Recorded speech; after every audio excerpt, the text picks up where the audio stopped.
लाठीचार्ज केला जातो। आपण बघू शकतो या ठिकाणी भाजपचे सर्व कार्यकर्ते आहेत, त्यांच्या वतीने या ठिकाणी आता या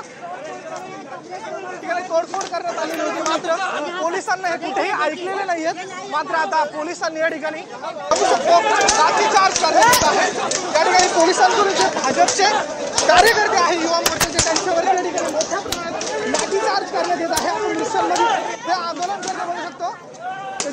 आपण पाहू शकतोय मोठ्या प्रमाणात पोलिसांना या ठिकाणी लाठीचार्ज करावा लागलाय, कारण हे आंदोलक अतिशय आक्रमक झालेले होते। त्यांनी आधी काँग्रेसच्या कार्यालयामध्ये शाईफेक केली आणि त्यानंतर दगडफेक सुद्धा त्यांनी काँग्रेसच्या कार्यालयामध्ये केली आणि त्यानंतर लगेचच पोलीस इथे आले। मोठा फौजफाटा पोलिसांचा इथे तैनात करण्यात आला आणि या पोलिसांकडून आता या सगळ्या आंदोलकांना ताब्यात घेण्यात आलेलं आहे। या आंदोलकांवर पोलिसांना लाठीचार्ज करावा लागलाय, कारण प्रचंड आक्रमक हे आंदोलक झालेले होते। एकूणच बाबासाहेब आंबेडकर यांच्या संदर्भात अमित शहांनी संसदेत जे वक्तव्य केलं त्यानंतर विरोधक प्रचंड आक्रमक झालेले होते। विरोधकांनी अमित शहांना माफी मागा अशी सुद्धा मागणी केली होती। मात्र त्यानंतर एक मोठं आंदोलन दिल्लीमध्ये सुरू झालं आणि त्याचेच पडसाद आता महाराष्ट्रात सुद्धा उमटतात। महाराष्ट्रामध्ये सुद्धा मुंबईमध्ये भाजपनं विरोधकांना उत्तर देण्यासाठी हे छुप आंदोलन प्लॅन केलं होतं आणि या आंदोलनाच्या माध्यमातून काँग्रेस कार्यालयाच्या वर त्यांनी शाईफेक केली, दगडफेक केली। के ऊपर अटैक करके जो उन्होंने इंसल्ट किया उससे उनका पेट नहीं भरा, तो अभी जो उनके लिए लड़ाई कर रहे हैं उनके ऑफिस पे अटैक कर रहे हैं। संविधान को मानने वाले लोगों के ऊपर अटैक कर रहे हैं, संविधान को बचाने वाले के आज राहुल जी के साथ पार्लियामेंट में किया और साथ साथ में हमारे ऑफिस में किया।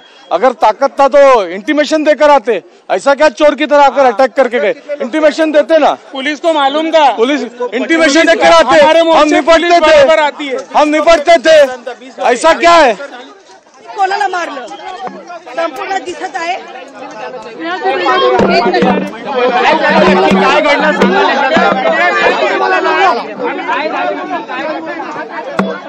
या ठिकाणी काँग्रेसचे हे कार्यालय आहे आणि काँग्रेसच्या कार्यालयामधल्या लोकांवर त्या ठिकाणी भाजप युवा मोर्चाच्या आंदोलकांनी शाईफेक केली आणि त्यानंतर या आंदोलनाची कल्पना द्यायला हवी होती अशी प्रतिक्रिया त्यांनी दिलेली आहे। अचानक हे छुपा आंदोलन भाजप युवा मोर्चाने केलं आणि त्यानंतर हा मोठा राडा या ठिकाणी पाहायला मिळतोय। केंद्र में बाबा साहेब अम्बेडकर के विरोध में जो वक्तव्य किया है वो अतिशय निंदनीय है और उसके विरोध में संपूर्ण देश की जनता रोड पर उतर चुकी है।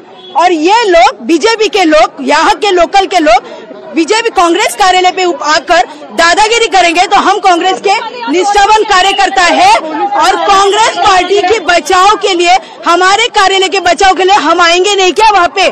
बोलिए ना। पुलिस नहीं, पुलिस लेट आई वो अभी तो सरकार उनकी है ना, पुलिस भी तो डरती है ना कि कहीं उनकी नौकरियां ना चली जाए। उनकी नौकरियां के लिए पुलिस भी तो डर रही है ना। अब तो हर मेरा नाम वैशाली गावडे, महिला माझ्या अंगावर बीजेपीच्या कार्यकर्त्यांनी हात उचलला। मी हट्टी होते, बीजेपीच्या कार्यकर्त्यांनी माझ्या अंगावर हात उचलला। मी फक्त आमचं कार्यालय वाचवण्याचा प्रयत्न केला, मी थांबवण्याचा प्रयत्न केला आणि बीजेपीच्या कार्यकर्त्यांनी माझ्या अंगावर हात उचलला। चला मॅडम, चला इकडे। आपण पाहिलं भाजपच्या या कार्यकर्त्यांनी माझ्या अंगावर हात उचलण्याचा प्रयत्न केला असं काँग्रेसच्या कार्यकर्त्या वैशाली गावडे यावेळी म्हणाल्या।